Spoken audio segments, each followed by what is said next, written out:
राजकीय, सामाजिक, आध्यात्मिक, शैक्षणिक, शेतीविषयक बातम्यांसाठी आदर्श भारत माझा सदैव न्याय हक्कासाठी आपल्यासोबत।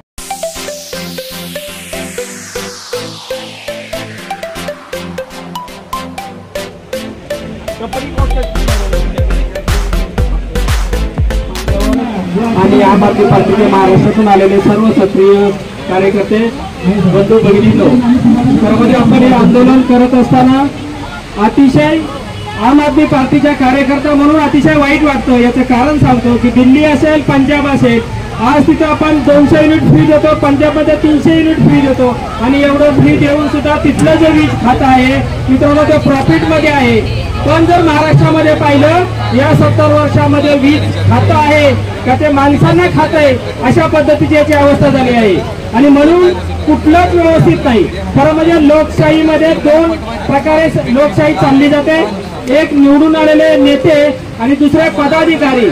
पण महाराष्ट्रात जर आपण पाहिलं तर आपल्या लक्षात येते इथं नेतेच कुठं दिसत नाहीत। लक्षात घ्या, सगळं जे काम चालू आहे ते अधिकारी करतात, अधिकारी सांगतात आणि आपले मंत्री ऐकतात, अशा पद्धतीने काम चालू आहे। आणि म्हणून दिल्ली पंजाब मध्ये काय होतं, जे नेते आहेत त्यांना दूरदृष्टी असते, त्याचं धोरण ठरवतात आणि त्या पद्धतीने काम करतात। पण दुर्दैवाने या महाराष्ट्रामध्ये अधिकारी सांगतात आणि मंत्री त्या पद्धतीने काम करतात। हे पुरोगामी महाराष्ट्राचं दुर्दैव लक्षात घ्या। आणि म्हणून सगळे प्रश्न आहेत महाराष्ट्रात, विजेचा प्रश्न आहे, स्मार्ट मीटर बद्दल असेल कुठला प्रश्न नाही असं लक्षात घ्या, शेतीचा प्रश्न आहे, दुधाचा प्रश्न आहे, सगळ्याच प्रश्नाचा प्रश्न आहे। आणि म्हणून या सरकारला आपल्याला सांगणं गरजेचं आहे की हे बिनकामाचं मीटर बसवण्याचा महाराष्ट्र शासन आणि MSDCL यांनी जो घाट घातला आहे हा ग्राहकांच्या हिताचा नसून त्यांची आर्थिक पिळवणूक करणं, आर्थिक छळ करणं आणि डिस्कॉम कंपन्यांचं प्रायव्हेटायझेशन करून अदानींच्या हाती महाराष्ट्राचं विद्युत मंडळ देणं याची पहिली स्टेज म्हणजे हे स्मार्ट मीटर बसवण्याचा उपक्रम आहे। साधारणपणे 39,000 कोटी रुपयांचा हा प्रकल्प अदानींचा आणि स्मार्ट मीटर बनवण्याचा काही संबंध नाही। त्यांना हे निविदा देण्यात आलेला आहे, जिथं केंद्रीय सचिव सुद्धा सांगतात त्याची किंमत 6,500 पाहिजे, परंतु महाराष्ट्र शासनाने 12,000 रुपयाप्रमाणे स्मार्ट मीटरचं कॉन्ट्रॅक्ट अदानी आणि इतर कंपन्यांना, ज्यांचा सुद्धा इलेक्ट्रिक मीटरशी काही संबंध नाही, NCC सारखी कंपनी, कन्स्ट्रक्शन कंपनी असेल, आणि अशा परिस्थितीमध्ये फक्त विद्युत मंडळाचं खाजगीकरण करणार येणाऱ्या काळामध्ये डायनॅमिक प्राइसिंगच्या माध्यमातून वेगवेगळे दर आकारणे आणि सामान्य गिराईक ज्याला परत एक खाजगीकरण झालं की न्याय मागण्यासाठी कोणतेही मंडळ नसेल, अशा पद्धतीचं अन्यायकारी खाजगीकरणाच्या दिशेने जाणारं आणि अदानींना हे महाराष्ट्राचे विद्युत मंडळ अंधन देऊन टाकणारं हा जो काही प्रकार आहे याला आम आदमी पार्टी अगदी तीव्र आंदोलन करणार आहे, विरोध करणार आहे। जोपर्यंत सरकार हे मागे घेणार नाही तोपर्यंत हे आंदोलन सुरूच राहील। आपण पाहतो का लोकांची परिस्थिती खाल्ली आहे, लोकांना स्मार्ट परिस्थिती बनवण्याऐवजी त्यांच्या परिस्थिती खालावर चालल्या आहेत आणि त्यांच्या सोबत हा स्मार्ट मीटरचा खेळवाड चालू आहे। काय प्रकारचे याचे दुष्परिणाम आहेत? नावाला फक्त स्मार्ट आहे, आपण जसं तुम्ही उल्लेख केला की स्मार्ट, लोकांना स्मार्ट बनवणे यात नाही। स्मार्ट सिटीचं काय झालं आपण जाणतो, अजूनही टँकरने पाणी द्यावं लागतं, लाईटच्या समस्या आहेत, शाळेच्या समस्या आहेत। आज जर बघितलं सरकारी शाळांची अवस्था काय महानगरांमध्ये, ज्याला तुम्ही स्मार्ट सिटी म्हणत होतात, फक्त स्मार्ट करायचं, मार्केटिंगचे गिमिक करायची, जाहिरातबाजी करायची, आपले फोटो बॅनर लावायचे आणि त्या पद्धतीने जसं स्मार्ट सिटीचं झालं अगदी त्याच पद्धतीचं हे स्मार्ट मीटर या स्मार्ट फक्त नावाला आहे। हा स्मार्ट होत आहेत फक्त अदानी, स्मार्ट होत आहेत फक्त कॉन्ट्रॅक्टर, स्मार्ट होत आहेत त्यांचे नेते, स्मार्ट होत आहेत त्यांचे नातेवाईक, आणि यामध्ये सर्वसामान्य जनता, सर्वसामान्य लोक, त्यांचं काही स्मार्टनेस यामध्ये होत नाहीये, फक्त यांचे खिसे भरण्याचं हे उद्योग आहे। आणि म्हणून या तथाकथित स्मार्टनेसला आमचा विरोध आहे। स्मार्टनेसला आमचा विरोध नाही, तथाकथित स्मार्टनेसला आमचा विरोध आहे। फाटके साहेबांनी थेट आरोप केलाय की धनदांडग्यांना स्मार्ट बनवण्याचं काम या ठिकाणी महाराष्ट्र किंवा देश पातळीच्या सरकारकडून होत आहे। आपल्या सोबत आहेत आम आदमी पार्टीचे महाराष्ट्राचे उपाध्यक्ष धनंजय शिंदे साहेब। काय सांगाल, कशा प्रकारचं या ठिकाणचं वातावरण आहे आणि आम आदमी पार्टी या स्मार्ट मीटरच्या विरोधात कशा प्रकारचं पाऊल उचलत आहे? स्मार्ट मीटर म्हणजे राज्यातील भाजप सरकारचा, या राज्यामध्ये राहणारी जी सर्वसामान्य माणसं आहेत त्यांच्या घरावर टाकलेला दरोडा आहे। मला सांगा, एका स्मार्ट मीटरची किंमत किती आहे बाजारामध्ये? आपण घ्यायला गेलो विकत तर 1800 ते 2000 रुपये। 2000 रुपयाच्या किमती मिळणारी वस्तू सरकार जर आपल्याला 12,000 रुपयांमध्ये विकत असेल तर हे 10,000 रुपये जाणार कुठे? तर ह्या प्रश्नाचं उत्तर असं आहे की आता जी निवडणूक झाली लोकसभेची किंवा आता जी पुढच्या 4 महिन्यानंतर विधानसभेची निवडणूक होणार आहे, तर त्या निवडणुकीसाठी भाजपला पैसे पाहिजेत. आता भाजपला पैसे पाहिजेत, मग कुठून घेणार? तर जी कंपनी ब्रिज बांधते, रस्ता बांधते, कन्स्ट्रक्शनमध्ये असणारी कंपनी आहे नागार्जुन कन्स्ट्रक्शन कंपनी नावाची, जिने लोकसभेच्या वेळेला मोदी सरकारला डोनेशन दिलेलं, तर त्या कंपनीला कंत्राट दिलेलं आहे. दुसरी कंपनी आहे भारतीय जनता पक्षाची आवडती कंपनी म्हणजे अडाणीची कंपनी, ज्या कंपनीला या क्षेत्रातला मीटर क्षेत्रातला अनुभव नाही आहे. आणि तिसरी कंपनी जी आहे तिने सुद्धा जवळजवळ 60 ते 65 कोटी रुपयाचं डोनेशन दिलेलं. त्यामुळे महाराष्ट्रातल्या सर्वसामान्य जनता जी महागाईने बेरोजगारीने होरपळून निघालेली आहे, अशा जनतेच्या खिशावरती घरावरती दरोडा मारायचा हा प्रयत्न आहे. नुसताच प्रश्न स्मार्ट मीटरचा नाहीये. 10,000 रुपये प्रत्येक घरामागे एक्स्ट्रा घेणारच आहेत, परंतु त्याच्यानंतर जे काय आगीतनं फुफाट्यात जाण्याची जी परिस्थिती निर्माण होणार आहे ती प्रचंड धोकादायक आहे. या ठिकाणी त्यांनी थेट आरोप केला आहे की लोकांची परिस्थिती खालवलेली आहे आणि ते आणखीन खालवण्याचा हा प्रकार आहे आणि स्मार्ट मीटरच्या माध्यमातून एक लूट या ठिकाणी शासनाकडून केली जाणार आहे. आपण कुठून आलात, काय आपण या ठिकाणी कधी आलात, कशा प्रकारचं आपल्या आम आदमी पार्टीच्या मीटरच्या आंदोलनामध्ये आपण उतरलात, कशा प्रकारचं पाठबळ आहे? माझं नाव डॉक्टर रियाज पठाण आहे. मी आम आदमी पार्टी महाराष्ट्र राज्य संघटन सचिव आहे. मी रायगड जिल्ह्यातून आलेलो आहे. स्मार्ट मीटरमुळे सामान्य जनतेचे खूप जास्त हाल होणार आहेत. सामान्य जनतेवर हा आर्थिक भुर्दंड आहे. तो आर्थिक भुर्दंड लागू नये त्यासाठी आम आदमी पार्टीतर्फे हे आंदोलन पुकारण्यात आलेले आहे. त्यासाठी आम आदमी पार्टीचे सर्व पदाधिकारी, सर्व कार्यकर्ते महाराष्ट्रातून आज आझाद मैदानावर येऊन हे उपोषण करत आहेत. या ठिकाणी महाराष्ट्रातून अनेक ठिकाणी कार्यकर्ते उपस्थित झाले आहे. आपल्यासोबत आहेत संदीप देसाई साहेब. काय सांगाल, आपण या ठिकाणी मंचावरती उपस्थित झाला आहेत, कशा प्रकारचं पाठबळ या ठिकाणी आपण कार्यकर्त्यांना देणार आहात?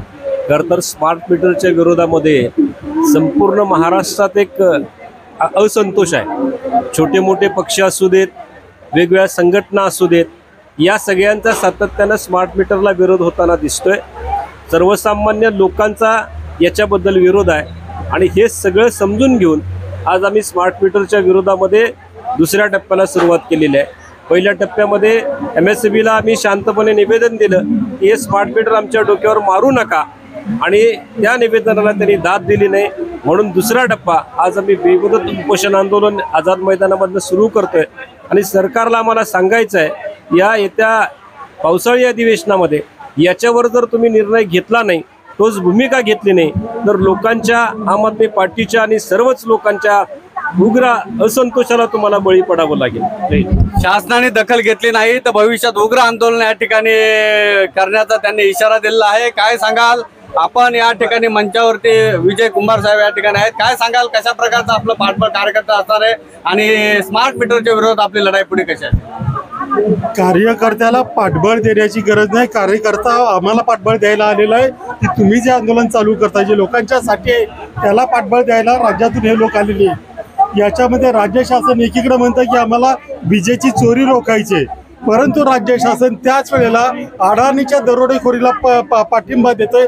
हे या सगळ्यातून दिसून येतं.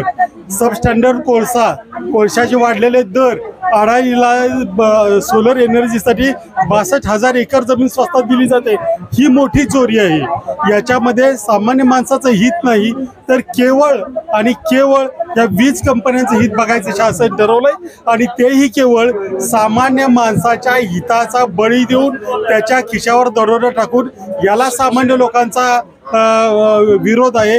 आणि या जर असंच हे पुढे रेटायला जर त्यांनी सुरू ठेवलं, तर जसं लोकसभेमध्ये लोकांनी हिसका दाखवला, तसा हिसका हे त्या विधानसभेमध्ये हे लोक दाखवण्याशिवाय राहणार नाहीत, एवढी आम्हाला खात्री आहे. नक्कीच त्यांनी सांगितलंय की जर जनतेला जर या ठिकाणी नागवलं तर नक्कीच विधानसभेला या ठिकाणी झटका जनता दाखवेल. आपल्यासोबत आहेत नवी मुंबईचे उपाध्यक्ष माननीय देवराम सूर्यवंशी साहेब. आपण नवी मुंबईमध्ये महावितरणला आपल्या आम आदमी पार्टीच्या वतीनं कार्यकर्त्यांसमोर निवेदन दिलं होतं आणि या स्मार्ट मीटरच्या विरोधात आपण आवाज उठवला होता. काय सांगाल, पुढची रणनीती कशी असेल? नमस्कार, मी देवराम सूर्यवंशी, उपाध्यक्ष आप नवी मुंबई. आम्ही नवी मुंबईचे सर्व कार्यकर्ते, माननीय अजित फाटके पाटील साहेब, त्याचप्रमाणे आमचे महाराष्ट्राचे उपाध्यक्ष धनंजय शिंदे साहेब आणि आमचे सचिव आणि सगळ्या पदाधिकाऱ्यांच्या मार्गदर्शनाने आम्ही जो आदेश मिळेल का आम्ही आदेश पाळणार आहोत. आणि स्मार्ट मीटरच्या संदर्भात आम्ही तीव्र आंदोलन त्यांच्या आदेशाने आम्ही करू.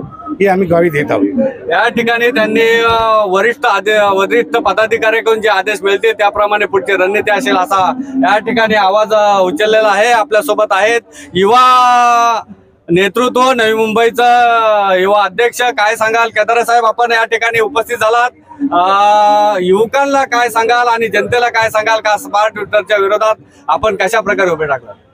ऍक्च्युली गेल्या वेळेस ज्या फडणवीस साहेबांनी सांगितलं होतं की आम्ही शेतकऱ्यांना 24 तास वीज देऊ, 24 तास देण्याचं तर राहिलं, परंतु नवे याच्यामध्ये संशोधन करून जनतेला आणि कामगारांना कसं वेठीस धरलं जाईल।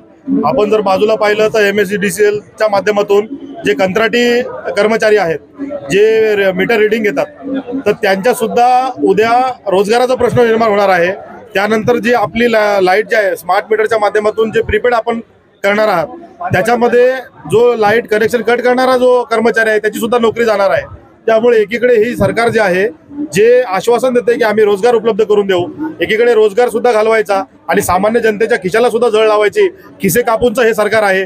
आणि त्यामुळे ह्या अधिवेशन काळात जे उद्धव साहेबांनी जे सांगितलेलं आहे की हे यांचं समारोपीय अधिवेशन आहे, यानंतर परत हे सरकार महाराष्ट्रामध्ये दिसणार नाही। जे शेतकऱ्यांना वेठीस धरू इच्छित आणि जे सामान्य जनतेला वेठीस धरू इच्छित असं सरकार या महाराष्ट्रामध्ये याच्यामध्ये भविष्यामध्ये राहणार नाही। आम आदमी पार्टीच्या माध्यमातून आम्ही पंजाबमध्ये, दिल्लीमध्ये ज्या पद्धतीने आम्ही देत आहोत, त्यामुळे आम्ही ही मागणी करत आहोत। आम्ही दिलं नसतं तर आम्ही बोललोही नसतो। बरेच संघटना विरोध करतायत, पक्ष विरोध करतायत, त्याच्यामध्ये आम्ही जो विरोध करत आहोत हा शेवटपर्यंत, त्यांनी आतापर्यंत तो जो आदेश आहे तो मागे घेतलेला आहे, परंतु आमची मागणी अशी आहे की आम्हाला GR स्वरूपामध्ये त्यांनी ते लेखी आश्वासन द्यावं। आणि कारण की अडाणीने आता एवढे मीटर बनवून ठेवलेले आहेत, हे मीटर ते टाकणार कुठे? त्यामुळे हे फक्त वेळ पाहत आहेत। वेळ पाहून ज्या वेळेस जनता शांत होईल किंवा जनतेचा आक्रोश शांत होईल त्या पद्धतीने हे लागू करायचं। त्यामुळे स्मार्ट मीटरचा विरोध या सरकारला आम्ही ठासून सांगतो की याचा विरोध आम्ही कंटिन्यू करत राहू। धन्यवाद। उद्धव बाळासाहेब ठाकरे यांनी जो आवाज उठवला का हे अधिवेशन म्हणजे सरकारचा समारोप असेल आणि तीच रेग यांनी केदारे साहेबांनी ओढलेली आहे। आणि जर स्मार्ट मीटर जर तुम्ही लावण्याचा प्रयत्न केला तर नक्कीच आम आदमी पार्टी आवाज उठवेल आणि जनतेवरती अन्याय होणे अशी त्यांची मागणी लेखी आश्वासन सरकारकडून पाहिजे असं आम आदमी पार्टीच्या वतीनं या ठिकाणी जाहीर करण्यात आलं आहे। आणि उपोषण जोपर्यंत लेखी आश्वासन मिळत नाही तोपर्यंत चालूच राहणार आहे। आदर्श भारत माझा, आझाद मैदान, मुंबई। आपण कुठून आलात आणि या ठिकाणी आझाद मैदानावर स्मार्ट मीटरच्या विरोधात आवाज उठवण्यासाठी आपण या ठिकाणी उपस्थित दर्शवलीत, काय म्हणणं आहे नक्की आपण आणि पक्षाला कशा प्रकारचं पाठबळ असेल? नमस्कार, माझं नाव विनीता बर्फे आहे, मी रायगड जिल्हा अध्यक्ष आहे। आणि या ज्या सरकारने जे स्मार्ट मीटर आणलेलं आहे, माझं असं वैयक्तिक मत आहे आणि आमच्या पूर्ण पक्षाचं असं मत आहे की स्मार्ट तुम्ही शेतकरी बनवा, स्मार्ट विद्यार्थी बनवा, स्मार्ट तुम्ही तरुण रोजगार बनवा, स्मार्ट तुम्ही छोटे छोटे व्यापारी बनवा। त्यांना स्मार्ट बनवला तर देशाच्या विकासामध्ये हातभार लागल, परंतु तुमचा खिसा भरण्यासाठी आणि तुमचा आर्थिक फायदा होण्यासाठी तुम्ही गरिबांना वेठीस धरू नका। आणि जेव्हा जेव्हा तुम्ही गरिबाला वेठीस धरतात, जेव्हा जेव्हा 140 जनताच्या कुटीला तुम्ही वेठीस धरतात, तेव्हा तेव्हा आम आदमी पार्टी रस्त्यावर उतरून याचा विरोध केल्याशिवाय राहणार नाही। कारण की आम आदमी पार्टी ही संविधानावर चालणारी पार्टी आहे। आम आदमी पार्टी ही बाबासाहेबांच्या विचारावर, छत्रपती शिवाजी महाराजांच्या विचारावर चालणारी ही पार्टी आहे। समाजवाद, धर्मनिरपेक्ष, लोकशाही आणि गणराज्य हे यांनी वेशीला टांगलेले आहेत आणि ह्या सरकारचा मी कडवा निषेध करते। कारण की ही जी भूमी आहे ही क्रांतीवीरांची भूमी आहे। याच मैदानातून अनेक देश हिताचे निर्णय झालेले आहेत, अनेक ह्याच आझाद मैदानावरून अनेक घडामोडी झालेल्या आहेत। आणि आमचा जो आजचं आंदोलन आहे नक्कीच त्याचा परिणाम सरकारवर झाल्याशिवाय राहणार नाही। कारण की हे आंदोलन देश हितासाठी आहे, हे आंदोलन संविधानाचे मूलतत्व वाचवण्यासाठी आहे आणि म्हणून आम्ही सर्वजण आज ग्राउंडवर उतरलेलो आहे। आज पाऊस असूनही आपण या ठिकाणी स्मार्ट मीटरच्या विरोधात आवाज उठवण्यासाठी आझाद मैदानात आलात। एक पक्षाचं पाठबळ आपण या ठिकाणी करत आहात। स्मार्ट मीटरच्या विरोधात आपण कशा प्रकारचा आवाज उठवणार? स्मार्ट मीटर हे आम्हाला नकोच हवंय, कारण स्मार्ट मीटरमुळे लोकांची आर्थिक पिळवणूक होणार आहे। आणि असंही आजकाल जे काही लोकांवर अत्याचार होत आहे, महागाई आहे, त्यांना त्यांच्या मूलभूत गरजा मिळत नाहीये आणि वरतून आता हे स्मार्ट मीटरचा बोजा त्यांच्यावर पुन्हा दिला जाणार आहे। हे स्मार्ट मीटरची सामान्य माणसाची जी आर्थिक पिळवणूक होणार आहे, सामान्य माणूस आपला मूलभूत गरजा भागवायच्या की ह्या स्मार्ट मीटरमुळे जे जास्ती बिल आकारलं जाईल त्याचा पैसा पैसा त्याने खर्च करायचा। ही सरकारची निव्वळ सामान्य जनतेला ग्रुपला जे ते स्मार्ट मीटरसाठी प्रावधान देत आहे, यासाठी आम्ही पूर्ण आम आदमी पार्टी विरोध करत आहोत। आम आदमी पार्टी भ्रष्टाचार का एक ही काल, लड़ेंगे